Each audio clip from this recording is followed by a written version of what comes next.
The hero of the most famous fantasy story ever written fails. At the very last moment, standing at the edge of the fire, he has crossed a whole world to reach. Frodo Baggins does not throw the ring in. He puts it on. He claims it for himself. The one task, the single thing the entire quest was for, and he refuses to do it. And here is the part almost nobody notices. Tolkien did that on purpose. He was not being clever or cruel or cynical. He was telling you the truth about power. Because The Lord of the Rings is not the story most people think it is. Most people think it is a war epic. Good armies against evil armies. Shining kings, dark towers, a final battle where the brave win because they are brave. That is the version the films sell you, and they sell it beautifully. But if you go back to the books, the actual sentences Tolkien wrote, you find something stranger and far more serious. The battles are not the point. They are a distraction from the point. What Tolkien is really writing about is power and the almost unbearable difficulty of refusing it. That is the argument of this video. Let me show you how the book itself proves it. And this matters more than it might sound, because The Lord of the Rings is not a minor book. In poll after poll, it has been voted the book of the century. Waterstones and Channel 4 in 1997, the Folio Society, reader survey after reader survey ranking it above almost everything the 20th century produced. Critics hated it at the time. Readers never stopped choosing it. A story that popular gets flattened by its own fame. Everyone thinks they already know what it says. Very few people have actually listened to what it argues. So let us do that carefully from the text up. Start with the ring. Notice what it actually does in the story. It does not shoot fire. It is not a weapon in any ordinary sense. What it does is offer. It offers strength to the strong, wisdom to the wise, order to those who long for order. It gives you the power to make the world the way you know it should be. And that is exactly why it cannot be used. Tolkien understood something most fantasy forgets, that the most dangerous evil does not look like evil. It looks like a good idea. It looks like the shortest path to fixing everything. Watch what happens when it is offered to the people who could actually wield it. Gandalf, a being of enormous power, is offered the ring by Frodo himself. And Gandalf recoils. "Do not tempt me," he says. He knows that he would take it to do good, and that this is precisely the trap. Galadriel, when the ring is offered, imagines herself as a queen, beautiful and terrible, and everyone loving her and despairing. Then she says the line that holds the whole book together. "I pass the test. I will diminish and go into the west and remain Galadriel." The test is not the enemy. The test is the ring in your own open hand. This is the thing the movies cannot fully carry, because film wants heroes who do. Tolkien's heroes are defined by what they refuse to do. Aragorn, the rightful king, spends most of the story not claiming his crown. Gandalf never seizes control.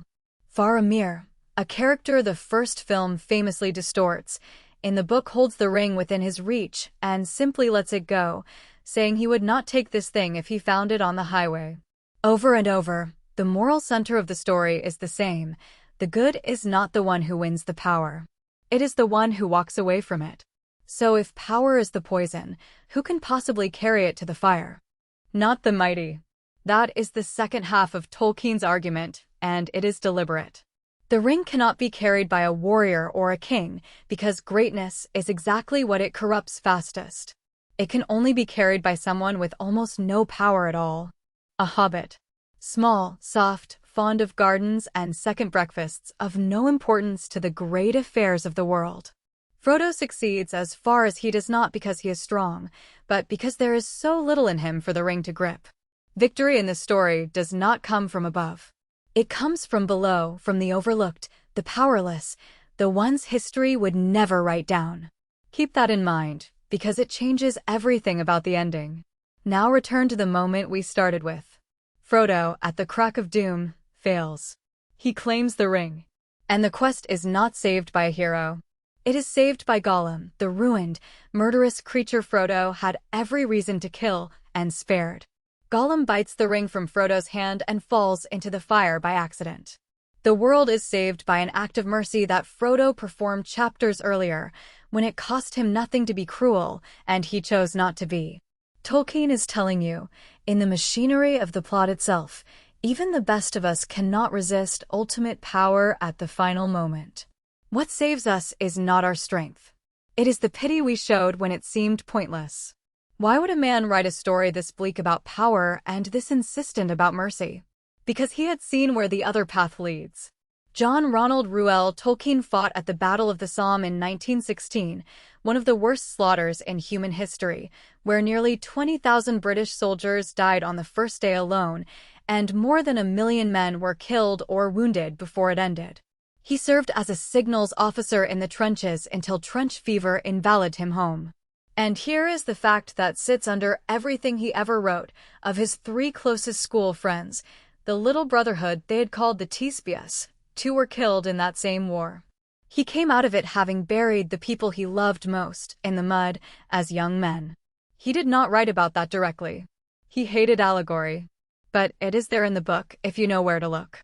The dead marshes, where Frodo sees pale corpse faces staring up at him from the still water, drowned soldiers preserved in the mire. Tolkien said outright that stretch owed something to what he saw in northern France. That is the Somme. That is a battlefield turned into a swamp of the dead, dropped straight into a fantasy. He put the trench there and let you find it. And this is where we have to be precise, because it is the most misunderstood thing about the whole work. In the foreword to the second edition, Tolkien flatly rejected the idea that the book was an allegory for the Second World War, for the atom bomb, for anything. He said he cordially disliked allegory in all its manifestations. But then he drew a distinction that unlocks everything. He preferred, he said, applicability, which resides in the freedom of the reader. Allegory forces one meaning. Applicability lets the truth of the book land wherever your life happens to stand. He is not writing a code to be cracked. He is writing a mirror. That is why it still cuts. Look at what the mirror shows about machines. In one of his letters, Tolkien said the real theme running under his whole legendarium was the machine, his own word, capital M. By it he meant the use of external power, of devices and domination, to force the world and other wills into the shape you have decided is right, instead of doing the patient work of growing and loving things as they are. The ring is the machine made into an object. It is the shortcut. It is control.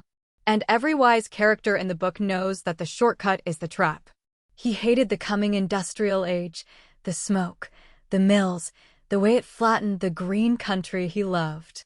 And that hatred is written straight into the plot, in a chapter the films left out entirely. It is the truest chapter in the book, and the one you probably don't know. It is called The Scouring of the Shire. After the great evil is destroyed, after Sauron falls, the 4 hobbits come home. And they find home ruined.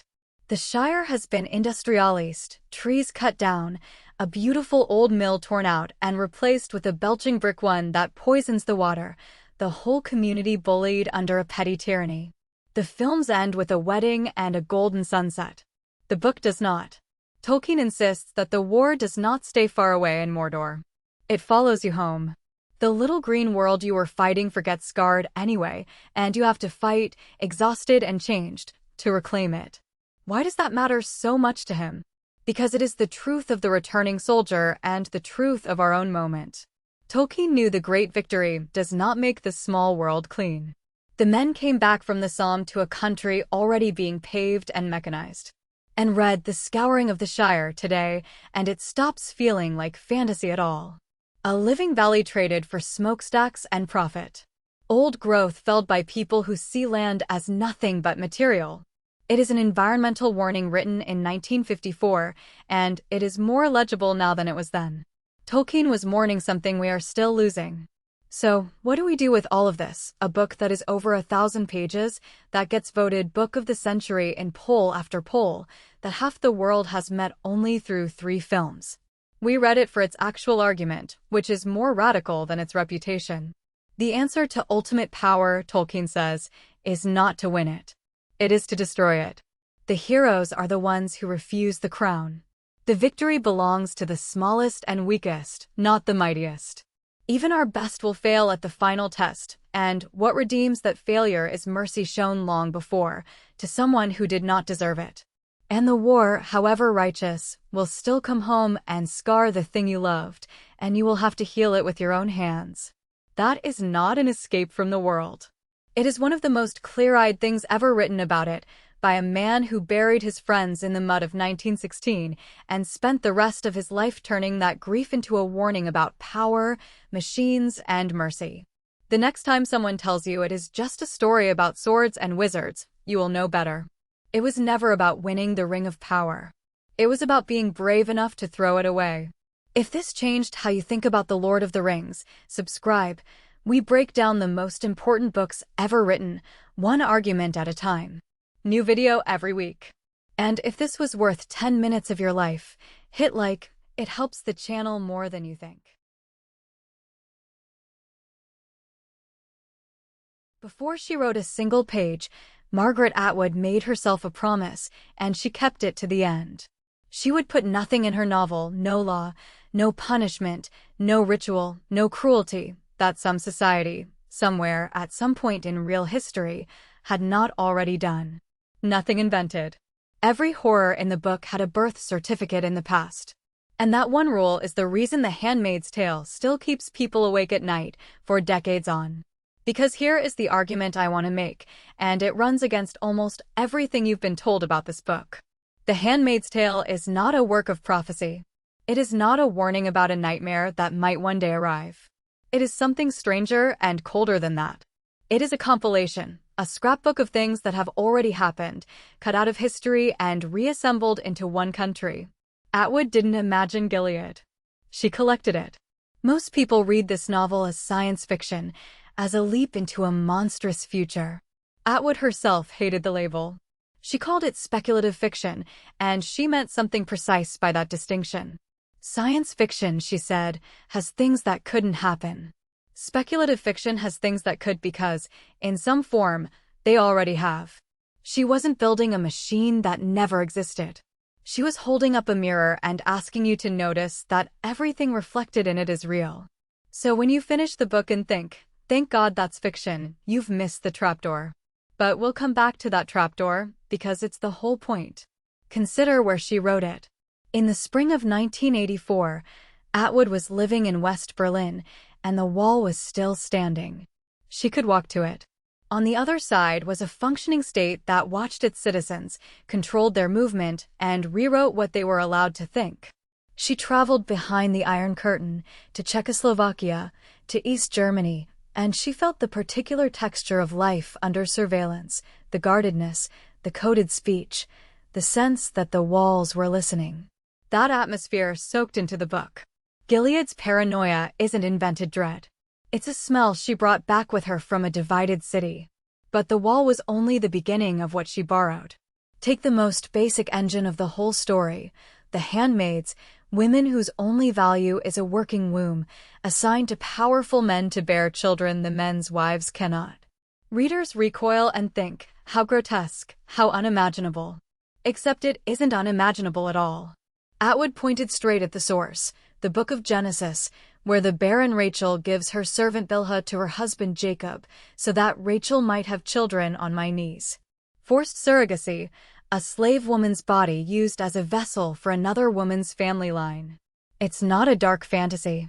It's scripture, thousands of years old, and it's read aloud in the novel as the founding justification. The horror was already written down. And that's the method everywhere you look. The red robes the handmaids wear, the white wings that box in their faces so they cannot see and cannot be seen, that iconography feels alien, invented for the book. But look closer. Enforced dress that marks a woman's status and strips her of individuality has appeared across centuries and cultures. The color red carries the weight of blood and fertility and shame all at once. The wings are blinkers, the kind you'd put on a horse. Atwood took the ancient logic of controlling women by controlling what they wear and what they can see, and she simply made it a uniform. The image is unforgettable precisely because it's assembled from parts you already half recognize. Then there are the public executions, the bodies hung on the wall as a warning. The book calls them salvagings. It sounds like a nightmare invention until you remember that public execution is spectacle as a lesson pinned to a city gate, is one of the oldest tools of state power on Earth. Heads on London Bridge. Bodies on the walls of 100 cities across 1,000 years. Atwood didn't dream up the hanging corpse as deterrent. She just moved it forward in time and let you feel how quickly you'd learn to look away. And looking away, as we'll see, is the book's deepest accusation. Watch what happens to money in the novel, because this is the moment most readers feel the floor tilt. Offred remembers the day it changed. Not with soldiers in the street, with a line of code. Women's bank accounts are frozen.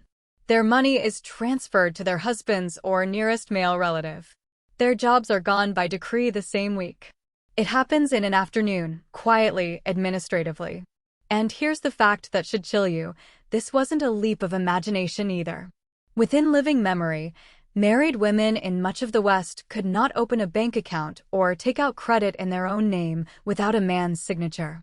Property rights, legal personhood, financial independence, these were revoked from women by law, and in some places restored only within the last 50 or 60 years.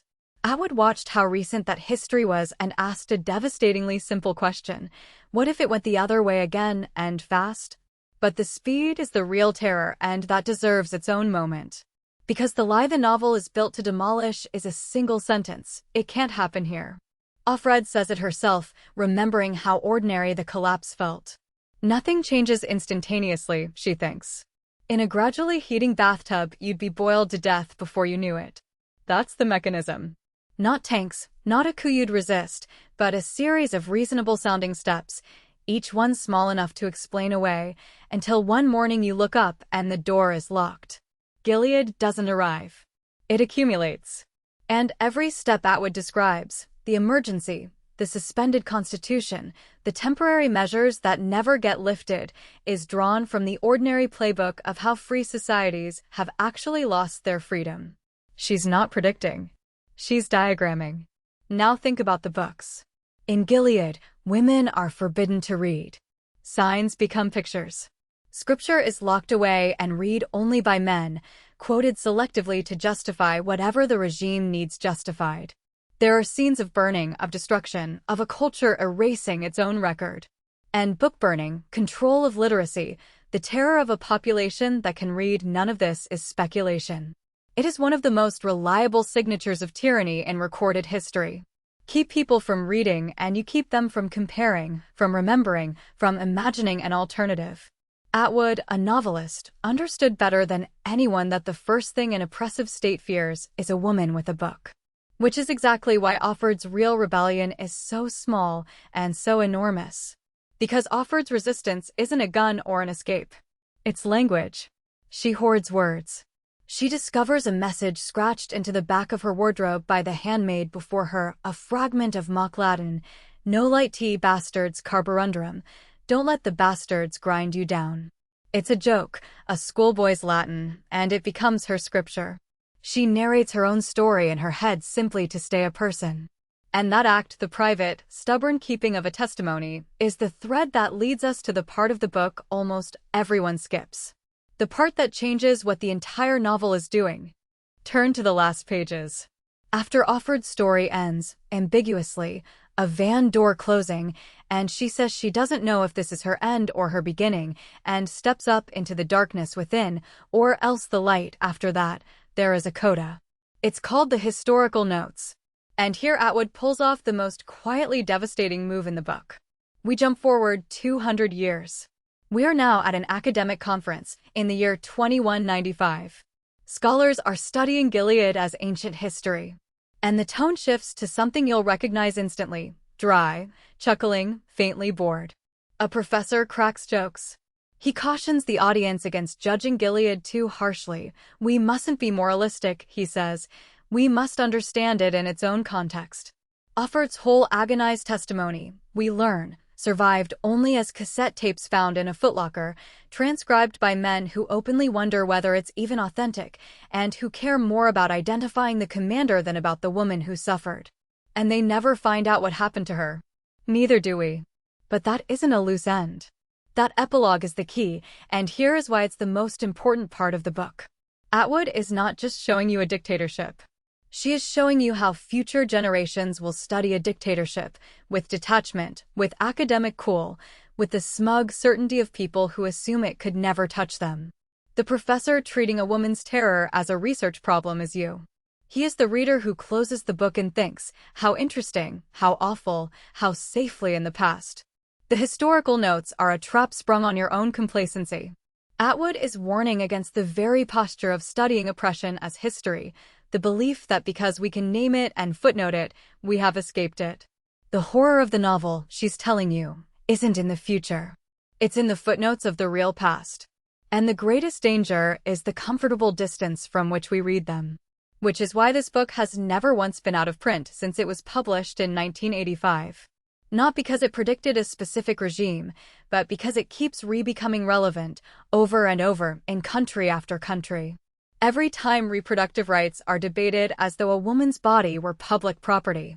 Every time hard-won freedoms are reversed in a single ruling or a single election. Every time someone says, it can't happen here, Atwood's compilation snaps back into focus, because the raw material was never fiction. She has said the questions people ask her have changed. It used to be, is this a prediction? Now it's, how long have we got?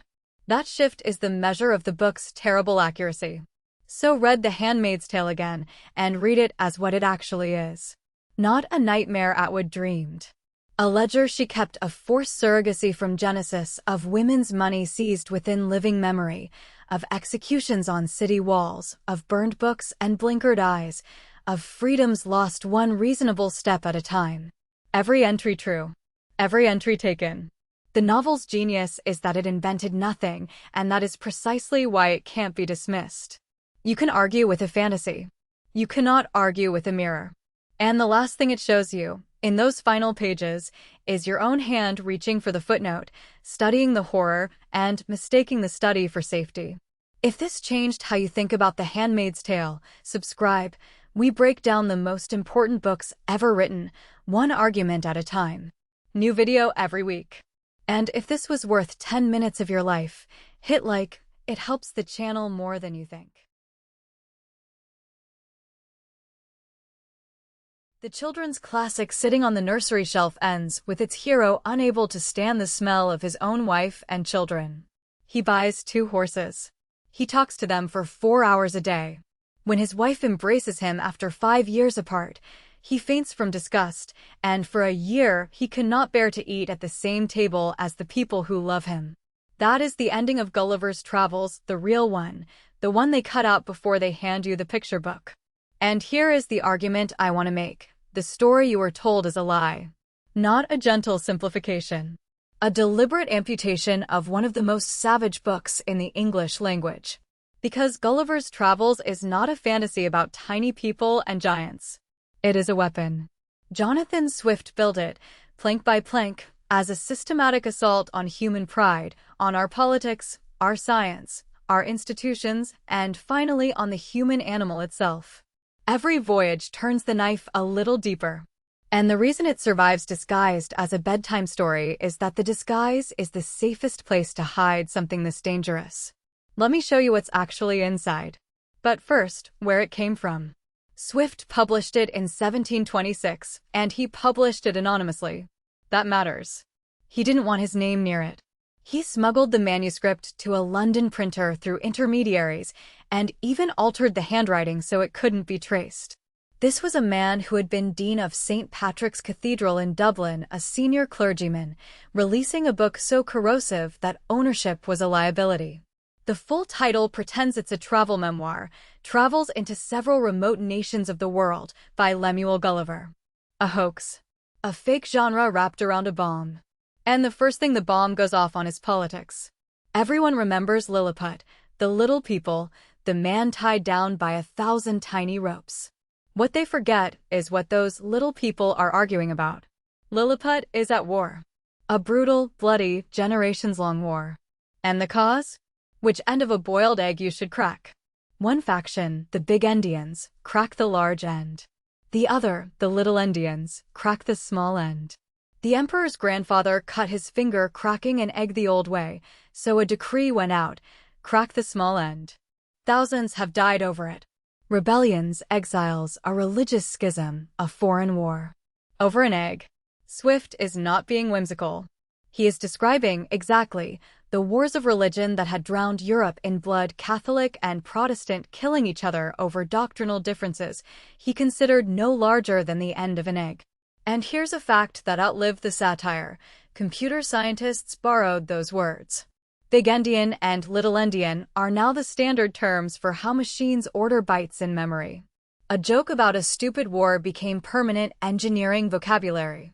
But Swift wasn't done with pettiness. He wanted to show you how small greatness really is. Look closer at Lilliput and the satire sharpens into a portrait. High office is awarded by rope dancing. Whoever can caper highest on a tightrope without falling gets the top government job. Court honors are won by leaping over and crawling under a stick the emperor holds. This is Swift's account of how ambition actually works. Flattery, acrobatics, currying favor, none of it connected to competence or virtue. Gulliver, the giant, could crush this entire kingdom underfoot, and instead, he lets himself be tied down, tried for treason, and threatened with having his eyes put out for the crime of putting out a palace fire in an undignified way. The mighty made ridiculous by the trivial. Swift's target isn't Lilliput. It's the reader's own government, seen from the height of a man looking down at ants. And then he does something crueler. He flips the telescope. In the second voyage, Gulliver washes up in Brobdingnag, a land of giants, and now he is the tiny one. Now he is the insect. And this is where the satire stops being funny. Gulliver, proud of his civilization, sits with the king of Brobdingnag and boasts about England, about gunpowder, about parliaments and courts, and the glory of European history.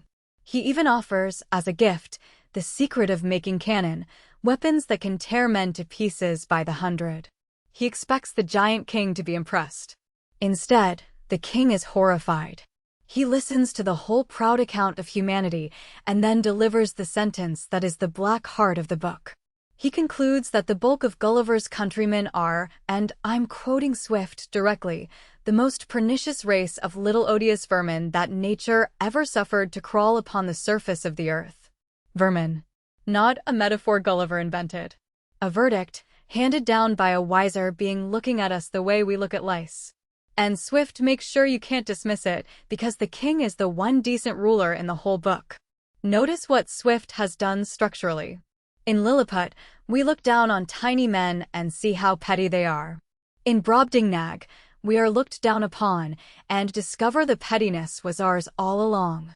Scale is the trick, but the target never moves, it's always us. Up close, the giant maids of honor disgust Gulliver, their pores like pits, their skin coarse as hide, their smell overpowering. He is repelled by the human body simply magnified. Swift is already teaching you the lesson the fourth voyage will drive home like a nail, that human beauty, human dignity, is a matter of distance. Get close enough and we are all monstrous. But before the final descent, Swift takes aim at the thing his own century worshipped most: reason and science. The third voyage is the one abridgments shorten or drop, and it's the strangest. Gulliver visits Laputa, a flying island, a landmass that literally floats above the country it rules, held aloft by magnetism. The Laputans are intellectuals, mathematicians, astronomers, so lost in abstract thought that servants have to flick their ears with little bladders to remind them to listen when spoken to. Their houses are badly built because they despise practical geometry. Their clothes don't fit because they measure by instruments instead of looking. They rule the land below by hovering over it, blocking its sun and rain, dropping the island to crush any town that rebels. Swift is drawing the flying island of pure theory, knowledge divorced from use, cleverness with no wisdom, a ruling class that hovers above ordinary life and cannot even sew a coat that fits. And then he sends Gulliver to their research academy, and the satire becomes prophecy. At the Academy of Lagadu, Swift built a museum of useless genius that reads like a laboratory catalog from the present day. One scientist has spent 8 years trying to extract sunbeams from cucumbers. Another labors to turn human excrement back into food. One is building a machine that generates books and philosophy at random by cranking a handle, words tumbling into new combinations, science by brute automation, meaning by accident. Swift wrote that in the 1720s. It is almost unbearably close to a satire of generative machinery producing text with no understanding behind it. His point was never that curiosity is bad. It was that reason unmoored from purpose becomes a kind of madness, brilliant men solving problems no one has, while the roofs leak and the fields go to ruin. He was mocking the techno-utopians of his day. He would recognize ours instantly. And having demolished politics and pride and science, Swift arrives at the voyage they cut out entirely. The fourth voyage is why the children's editions exist. Gulliver arrives in a land ruled by horses, the Hounds, pronounced almost like a whinny, calm and rational and gentle, governed entirely by reason, without a word in their language for lying or for evil, because they have no concept of either. And sharing that land is another species, the Yahoos. Filthy, howling, violent brutes who fling excrement, fight over shiny stones, gorge and vomit and rot in the dirt. And slowly, with mounting horror, Gulliver realizes what the Yahoos are. They are human beings. Stripped of clothes, of manners, of the flattering distance of civilization. This is us. Swift gives the horses the reason we claim as our species' glory, and gives our own bodies and appetites to the beasts. The word Yahoo enters the English language right here, from this book, in 1726, a name Swift invented for the human animal at its most degraded, and which we still use, 3 centuries later, to mean exactly that, a brute, a lout, a savage. But the cruelest stroke is what it does to Gulliver. He goes native among the horses. He learns to think of himself as almost a Houyhnhnm, and to see his own kind as vermin. When his rational horse masters gently point out that his body is a Yahoo's body, he is filled with self-loathing so total he can no longer bear to look at his reflection. And when they finally expel him, because he is, after all, only a Yahoo who can talk, he is broken. He returns to England physically, but he never returns in spirit. He cannot endure the company of people. He faints at his wife's touch. He fills his nose with rue and tobacco to blot out the human smell. He buys horses and confides in them. Swift leaves his hero not enlightened, but destroyed, driven mad by reason, poisoned by the very clarity the fourth voyage forced on him. This is the ending the picture books amputate, and now you know why. It's unbearable. And here is the question I want to leave you sitting inside. Is Gulliver right? Because that's the trap Swift built.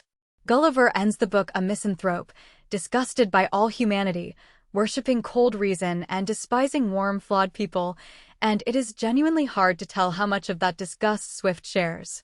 Some readers take the fourth voyage as Swift's own creed. Humanity is Yahoo, and only the horses are worthy.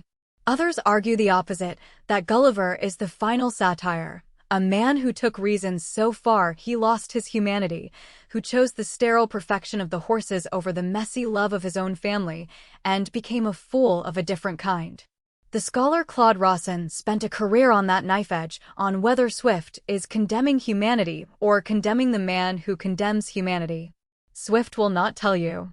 He leaves you to decide which is worse, the Yahoo or the man who can no longer love one. That's why this book refuses to age. Read Gulliver today, and you are reading about political tribes at war over differences the size of an egg. About a class that floats above ordinary life, dazzled by its own cleverness, dropping its weight on the towns below. About performative reason, people who have decided they are the Houyhnhnms and everyone who disagrees is a Yahoo. About the online misanthrope, marinating in contempt for the whole human race from behind a screen, certain he sees clearly what others are too foolish to. Swift wrote the manual for that mind, and then asked whether the mind was wise or simply sick. His companion piece, A Modest Proposal, pulls the same trick in miniature, a calm, reasonable essay suggesting the Irish poor sell their babies as food, so perfectly logical it makes your blood run cold. That's the Swiftian move. Reason, taken to its end, without mercy, becomes monstrous. So the next time you see Gulliver's Travels shelved between the fairy tales, understand what's really there under the tiny people and the giants. A man who despised human pride so thoroughly, he spent his masterpiece dismantling it, voyage by voyage, until nothing was left standing. Not our politics, not our science, not our reason, not even our right to think ourselves better than beasts. It was never a children's book. It's a mirror, and Swift held it up close, at exactly the distance where we stop looking beautiful. The question is whether you can bear to keep looking. If this changed how you think about Gulliver's Travels, subscribe. We break down the most important books ever written, one argument at a time. New video every week. And if this was worth 10 minutes of your life, hit like. It helps the channel more than you think. The most quoted opening sentence in the English language is not a flourish. It is a warning. It was the best of times. It was the worst of times. We recite it as if it were a clever paradox, a bit of Victorian wordplay to be admired and set aside. But Dickens did not write those words to be beautiful. He wrote them to tell you, before a single character appears, exactly how his book works and exactly what it fears. That sentence is a machine. And by the end of tonight, you will never read A Tale of Two Cities as a romance again. Because that is how it is usually sold to us. A love triangle. A doomed, noble drunkard who dies for the woman he cannot have. A guillotine, a last-minute switch, a tear-jerking final line. And all of that is in the book. But if you think A Tale of Two Cities is a story about love and sacrifice, you have mistaken the ending for the argument. The real subject of this novel is something colder and far more frightening, a thing Dickens saw happening in history and feared could happen again, anywhere. The subject is this: revolutions devour their own. Here is why that changes everything. Start with the thesis hidden in that famous opening. It was the best of times, it was the worst of times, it was the age of wisdom, it was the age of foolishness. Notice the structure. Every clause is doubled and inverted. Best and worst. Wisdom and foolishness. Light and darkness. Dickens is not being indecisive. He is telling you that this entire book is built on doubling on pairs that mirror each other until you can no longer tell them apart. Two cities.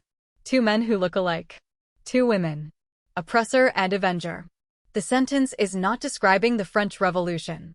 It is describing the terrible symmetry the book is about to reveal.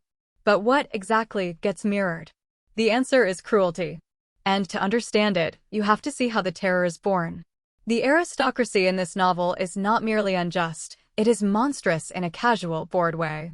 The Marquis Evrémonde runs his carriage over a child in the street and is annoyed only by the delay.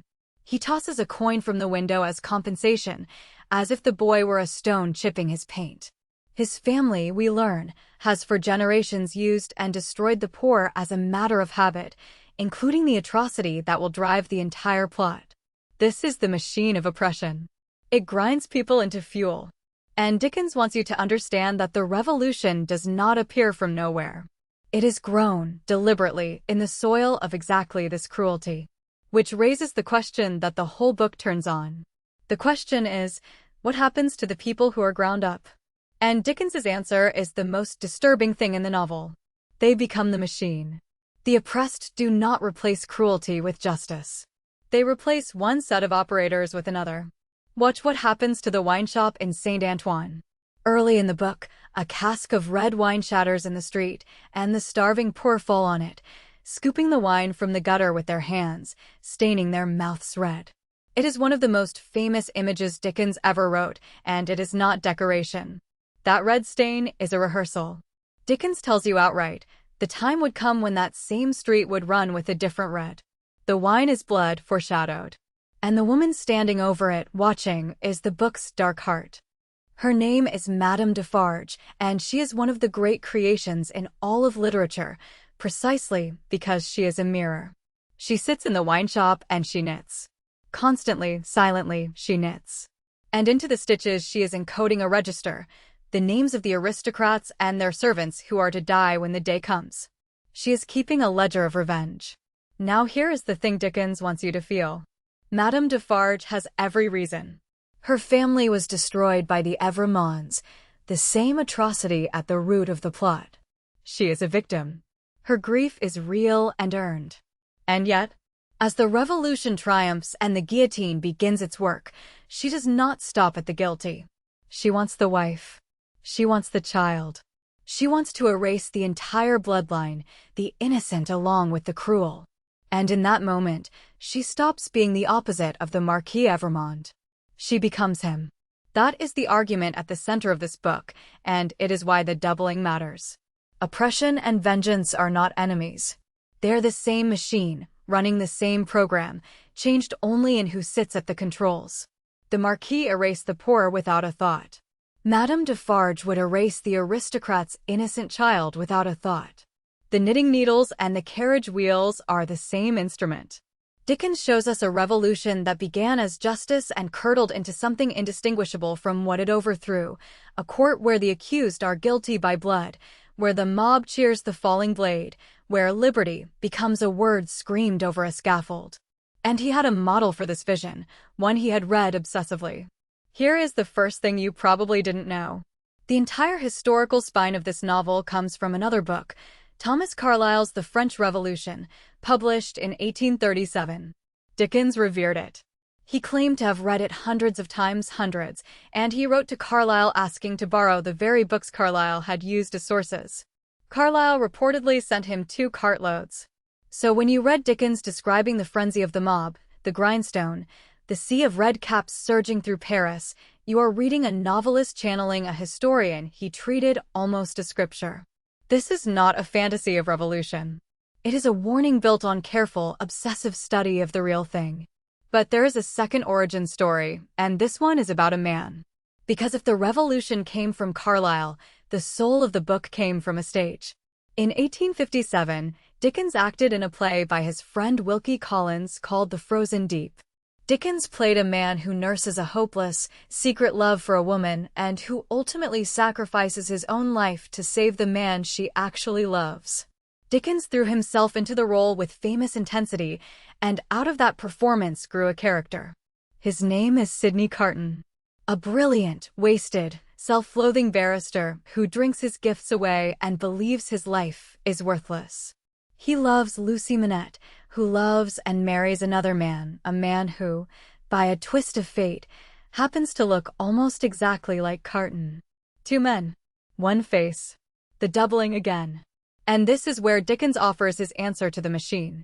Because everything I've described, the cruelty, the vengeance, the ledger of the dead, is a closed loop. Blood answers blood. The oppressed become the oppressor. The needles keep knitting names. How, in a world like that, does the cycle ever break? Dickens's answer is not political. It is not a better system, a wiser mob, a fairer court. His answer is a single private act of love.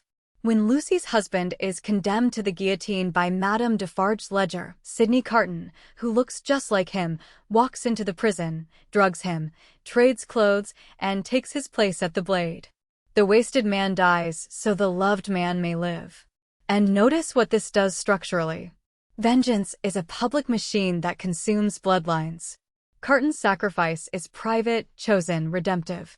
It is the one thing in the entire novel that gives instead of takes. It is, quite literally, the opposite of the ledger.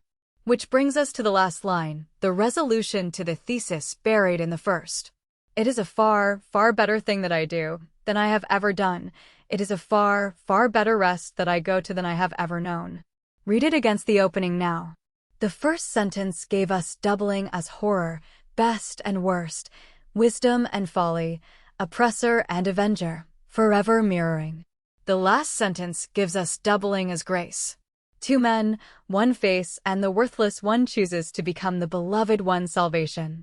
The book opens with a paradox that describes a machine of endless mirrored violence. It closes with a paradox that describes the one act capable of stepping outside that machine. The structure of the novel is the argument of the novel. Dickens answers his own first sentence with his last. And here is the third thing you didn't know, which tells you how much was riding on all of this. A Tale of Two Cities was not just another Dickens novel. He wrote it to launch a brand new magazine, his own journal, all the year round, and he serialized the story across its first issues to draw readers in. He was betting his reputation and his business on it. It worked. The novel became not only a success in his lifetime, but, by many counts, one of the best-selling novels ever written in the English language, tens of millions of copies. The most quoted first line and the most quoted last line in English fiction sit inside the same book. That is not an accident. That is a writer who knew that the frame best and worst, better and better, was the whole point. So why does any of this matter now, more than a century and a half later? Because the machine Dickens diagnosed did not stay in 1789. Look at how movements built on real, justified grievance can slide into their own kind of cruelty, how the language of liberation can end up sorting people by their bloodline, their group, their inherited guilt. Look at mob justice online, the public ledger of names to be punished, the crowd that cheers the fall and does not ask whether the accused is the guilty one or merely the nearest one. Look at how the oppressed, handed power, can build a court that looks disturbingly like the one they tore down. Dickens is not telling us that revolution is wrong, or that the aristocrats deserved their power. He is telling us something harder, that righteous anger, unchecked, becomes the very thing it hated. That vengeance is not the opposite of oppression. It is oppression wearing a red cap. And his warning comes with a demand. If the ledger of revenge is a machine that only changes operators, then the way out is never systemic, it is personal. It is the choice of one human being to break the loop by giving instead of taking, by love instead of blood. That is why Carton's death is the moral climax and not just the plots. Dickens is arguing that the only force that ever truly ends a cycle of vengeance is a private act of self-sacrificing love, the one move the machine cannot compute. It's not a comfortable answer. It doesn't scale. It won't reform a court or feed the poor. But it is the only thing in the book that steps outside the mirror. So the next time someone quotes that famous opening as a bit of clever wordplay, you'll know better. It was never a flourish. It was Dickens, at the height of his powers, warning us about the machine we keep rebuilding and pointing, quietly, at the one thing that breaks it. If this changed how you think about A Tale of Two Cities, subscribe. We break down the most important books ever written, one argument at a time. New video every week. And if this was worth 10 minutes of your life, hit like. It helps the channel more than you think. The character everyone forgets is the one Tolstoy was actually writing about, and it wasn't Anna.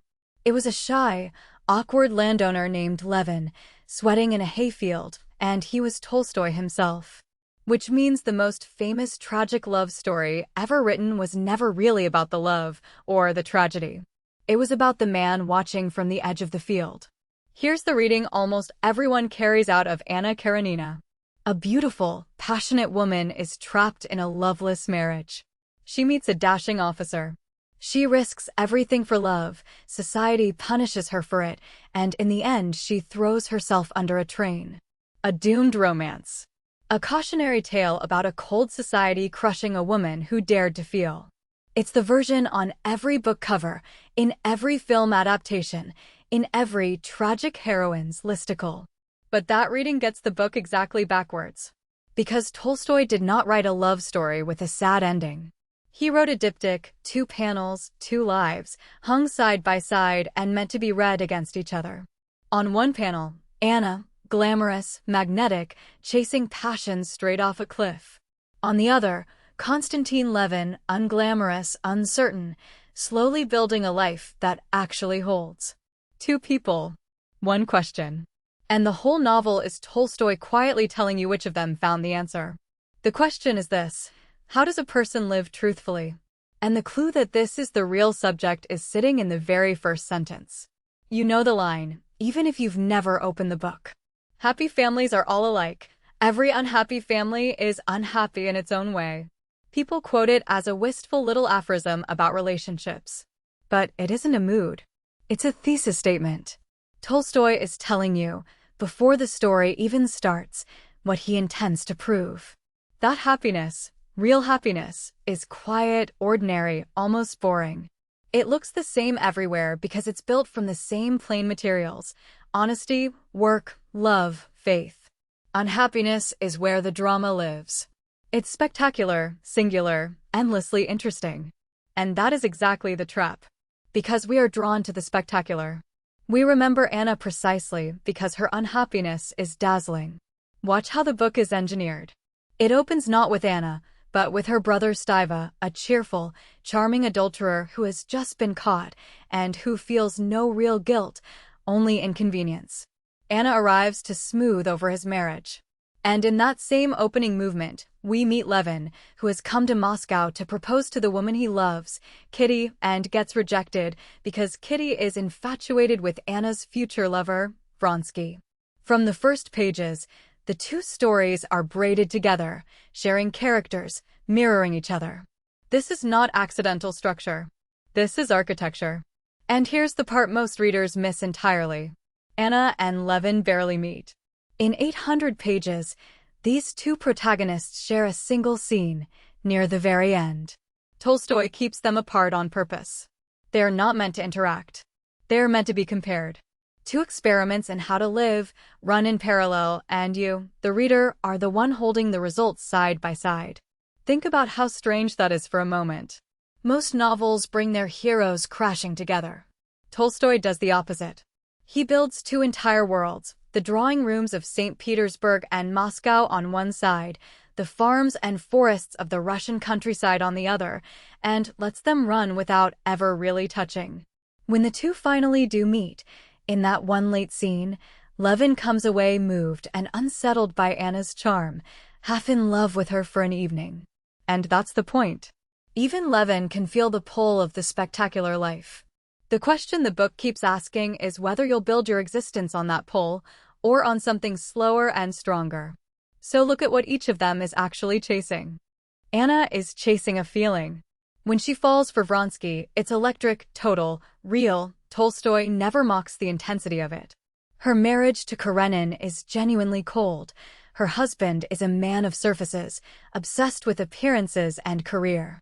Anna's rebellion starts as something almost heroic, a refusal to keep performing a marriage that's dead inside. And for that honesty, society doesn't just punish her, it exiles her. The same drawing rooms that wink at her brother's affairs slam shut on her, because she's a woman, and because she refused to be discreet. But here's where Tolstoy turns the knife, and it's crueler than the social judgment. Anna's tragedy isn't that society destroys her. It's that passion, as a foundation for a life, cannot hold weight. Once she has Vronsky, once the feeling is achieved, there's nothing underneath it. No work, no faith, no larger meaning. Just the feeling itself, which by its nature can't stay at full intensity. So she starts to police it. She grows jealous, suspicious, addicted to reassurance, terrified that his love is cooling. She builds a whole existence on a single emotion and then watches, helplessly, as that emotion refuses to stay put. By the end, she's taking opium to sleep and cataloging imagined betrayals. The passion that liberated her becomes the cage. That's the warning. Now here's the answer, and it's happening in the other half of the book, where the scenery is fields instead of ballrooms. While Anna's story burns brighter and brighter, Levin's story just deepens. He's an anxious intellectual who can't stop asking the big questions. Why am I alive? What's it all for? He proposes, gets rejected, goes home humiliated, and then does the least dramatic thing imaginable. He goes back to work. He runs his estate. He argues about farming reform. He worries. And in the novel's most quietly astonishing scene, he picks up a scythe and spends an entire day mowing hay alongside his own peasants. Nothing happens. No affair, no scandal, no train. Just a man, a field, and hours of hard physical labor. And Tolstoy renders it as something close to a religious experience, the self dissolving into rhythm and effort, the anxious questioning mind finally going quiet. Levin isn't performing happiness. He's doing the unglamorous work that happiness is actually made of. And that scene wasn't invented. Tolstoy did exactly this. He genuinely mowed hay with the peasants on his estate at Yasnaya Polyana. He wrestled, all his life, with the same paralyzing questions about faith and meaning. Levin isn't a character Tolstoy imagined. Levin is Tolstoy, barely disguised. Even the name comes from Tolstoy's own first name, Leviticus. He gave his hero his autobiography, his doubts, his marriage, his spiritual crisis, and his hard one, fragile answer. So when the novel ends, and this is the part that stuns people who only know the train, it doesn't end with Anna at all. Anna dies about 100 pages before the book is over. And Tolstoy keeps going. He follows Levin. Kitty eventually accepts him. They marry. They have a child. Levin nearly loses his mind to the fear of death and meaninglessness until, in the final pages, he overhears a peasant say something simple about living for the soul, for God, and not for one's belly. And something clicks. Not a lightning bolt. A quiet settling. Levin realizes he'll never fully understand the meaning of life, but that he can live rightly anyway, day by day, in love and work and faith. The novel ends not with a suicide, but with a man, standing under the stars, deciding that his life, whatever it means, is his to live truthfully. That is the endorsement. Anna's story is the elegy. Levin's is the argument. And now for the history, because the making of this book is almost as strange as the book itself. The train wasn't invented either.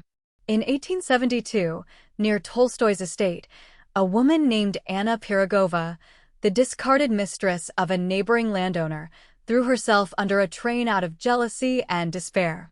Tolstoy went to see her body at the railway station. He never forgot it. The image of the woman and the train sat in him for years before it became the spine of his novel. Anna Karenina's death was borrowed, in part, from a real Anna who died the same way. Then there's the fight that nearly broke the book apart. Anna Karenina was published in installments in a journal run by an editor named Mikhail Katkov. But when Tolstoy delivered the final part, the part where Levin wrestles with faith and where Tolstoy voices sharp criticism of Russia's war fervor over Serbia, Katkov refused to print it. Too political, too against the patriotic mood. So the great novel of Russian literature limped to its ending. The serialization stopped short, and Tolstoy had to publish that crucial final section separately on his own. The ending everyone now reads as inevitable was, at the time, censored out of the magazine. And one more. Dostoevsky, Tolstoy's great rival, the other titan of Russian fiction, read Anna Karenina as it came out and called it flawless as a work of art, a novel with which nothing comparable in the literatures of Europe could stand. Two men who could barely be in the same room, and one of them declared the other had written something perfect. So why does this 200-year-old diptych matter to you, scrolling a feed tonight? Because we live inside Anna's half of the book now. We have built entire platforms devoted to the performance of happiness. Every feed is a highlight reel of spectacular, singular, curated joy, the wedding, the trip, the achievement, the glow. It's all Anna, intensity, image, the feeling of a good life displayed for others. And it produces exactly what it produced in her. Comparison. Jealousy. The gnawing sense that everyone's passion is realer than yours. The addiction to reassurance, one more like, one more look, is it still there? Does he still love me? And Levin's half, the actual work of a meaningful life, is the part that never photographs well. The unglamorous labor. The faith you rebuild in private. The ordinary Tuesday of doing your work, loving the people in your house, and asking honestly what any of it is for. Nobody posts the hayfield. But the hayfield is where Tolstoy tells us the real life is lived. That's the whole argument of the book, and it's why the first line matters so much. Happy families are all alike, because a truthful life looks, from the outside, almost boring. Unhappiness is the one that photographs beautifully. Anna is the story we can't look away from. Levin is the one we're supposed to become. Everyone remembers the woman and the train. Almost nobody remembers the man in the field. Tolstoy knew that would happen. And that gap between who we remember and who he was actually writing about is the most honest thing in the entire novel. If this changed how you think about Anna Karenina, subscribe. We break down the most important books ever written, one argument at a time. New video every week. And if this was worth 10 minutes of your life, hit like. It helps the channel more than you think.